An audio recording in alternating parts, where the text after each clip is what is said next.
আসসালামু আলাইকুম। দেশ বিদেশ টিভি থেকে হুসেন বলছি। আমার চ্যানেলে সবাইকে স্বাগত। অনেকে মনে করতেছেন যে বাংলাদেশের রাজনীতির যে প্রেক্ষাপট এখন, তাতে বিএনপি আগামী নির্বাচনে একদম দৌড়ে ক্ষমতায় চলে যাবে। কিন্তু এটা কি আসলে সত্য কিনা? বিএনপি সেই সিচুয়েশন তৈরি করতে পেরেছে কিনা? সেই অবস্থা আছে কিনা? এখন সবাই পুরনো হিসাবে হিসাব করতেছে। অর্থাৎ আওয়ামী লীগ বড় দল, তার 35% ভোট, বিএনপি বড় দল, তার 35% ভোট। আওয়ামী লীগ যেহেতু ক্ষমতায় বা মাঠে নাই, সুতরাং বিএনপি এখন ফাঁকা মাঠে গোল দিয়ে দিবে। এবং বিএনপির অনেক নেতা কর্মীর ভাবসাবও এরকম, যেন তারা ক্ষমতায় চলেই আসছে। কিন্তু আসলে পরিস্থিতিটা কি সেরকম কিনা? গতকাল রোববার চট্টগ্রামের এক ছাত্র নেতা আমাকে ফোন দিচ্ছেন, ছাত্রলীগের নেতা। তো ফোন দিয়ে বলতেছে, ভাই আমি খুব বিপদে আছি, বেরোতে পারতেছি না। এবং সে কোনো টাকা পয়সা কামায় নাই, অনেস্টলি রাজনীতি করছে। এখন তার নামে কোনো মামলাও নাই, কিন্তু এই যে নিরাপত্তাহীনতার কারণে বেরোতে পারছে না। আমাকে বলতেছে যে ভাই একটা বিদেশে আহ, যাওয়ার ব্যবস্থা করা যায় কিনা, আমি তো মহা সমস্যায় পড়ছি। তা আমি বললাম যে তোমার নিরাপত্তার প্রবলেম, পুলিশের কি অবস্থা? পুলিশ কি মানুষকে নিরাপত্তা দেয় না? তখন সে বলতেছে যে চট্টগ্রামে পুলিশ কারো কথা শুনে না, শুধু একজনের কথাই শুনে। তো একজনটা কে? যে শাহজাহান চৌধুরী। তো শাহজাহান চৌধুরীকে, উনি হচ্ছেন জামাতের আমির। তো এখন সিচুয়েশনটা এরকম। এই কথাটা এই জন্য বললাম যে 5 আগস্টের পর, শেখ হাসিনা চলে যাবার পর, বিএনপির লোকজন লেগে গেছে দখলবাজি, চাঁদাবাজি, দখল। আর জামাত কিন্তু সেটাতে যায় নাই। তারা যেটা করেছে সেটা হলো প্রশাসন দখলে তারা নেমেছে। তারা জানে প্রশাসন হলো একটা বড় শক্তি, এবং প্রশাসন হাতে নিলে অনেক কিছু করা সম্ভব। এখন জামাত, তার দল ছোট, কিন্তু তার প্রশাসন বড় হয়ে গেল। আর বিএনপি বড় দল, কিন্তু তার প্রশাসন ছোট হয়ে গেল। এবং এই ক্ষেত্রে টেকনিক্যালি মার খেয়েছে কিন্তু বিএনপি।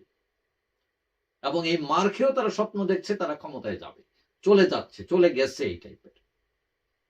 এখন এই যে বিএনপি, তারা হয়তো জানে যে নতুন প্রজন্ম বেরিয়েছে, যারা দীর্ঘ 15 বছর হয়তো ভোট দিতে পারে না।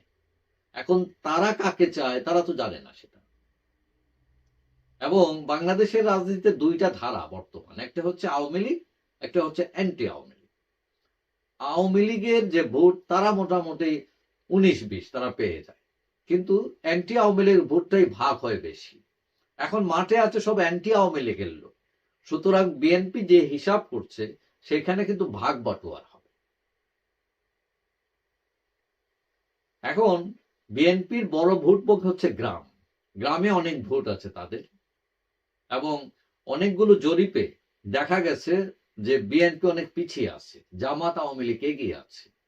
তো অনেকে মনে করেন এই অনলাইন যে জরিপগুলো এটা পারফেক্ট না, কারণ গ্রামের অনেক মানুষ অনলাইন ব্যবহার করে না, এবং বিএনপির ভোট বেশি গ্রামে। আরেকটা সমস্যা হলো যে গত 15 বছরের আওয়ামী লীগ শাসনে বিএনপিকে দাঁড়াতেই দেয়নি তারা, জামাতকেও দেয়নি। তাদের সাংগঠনিক সক্ষমতা এত দুর্বল যে মানে এটা একদম তলানিতে চলে আসছে। এবং যারাই আছেন, এরা হলো পুরান লোক, এদের মধ্যে পাপীর সংখ্যা অনেক, এবং এরা অভুক্ত। এরা টাকা পয়সা কামানোর জন্য এখন প্রস্তুতি নিতেছে যে বিএনপি ক্ষমতায় আসলে কি কি দখল করবে, টেন্ডারবাজি করবে, চাঁদাবাজি করবে, কিভাবে মালপানি বানাবে, আওয়ামী লীগ বানাইছে আমরাও কম বানাবো কেন। এই হলো সিচুয়েশন। এখন কেউ কেউ মনে করেন বিএনপি হয়তো ক্ষমতায় যাবে বা যেতে পারে, কিন্তু তারা ভালো পারফরমেন্স করতে পারবে কিনা এটা নিয়ে সন্দেহ আছে। কারণ ছাগল দিয়ে তো হাল বাওয়া যায় না।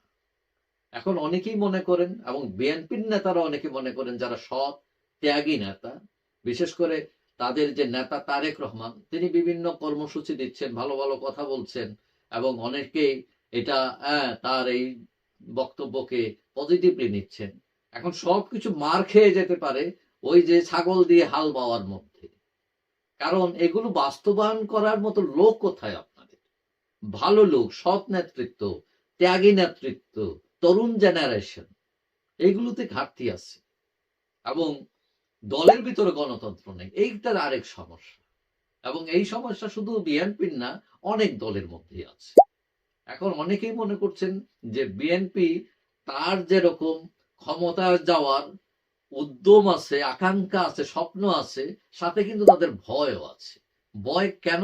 ওই যে স্বাধীনতা পাওয়ার চেয়ে স্বাধীনতা টিকিয়ে রাখা কঠিন, যেরকম ক্ষমতা পাওয়া যতটা সহজ, ক্ষমতা টিকিয়ে রাখা তার জন্য কঠিন হবে আরো বেশি। যাই হোক, সবাই ভালো থাকবেন। আশা করি দেখা হবে অন্য কোনো ভিডিওতে, ইনশাল্লাহ। আল্লাহ হাফেজ।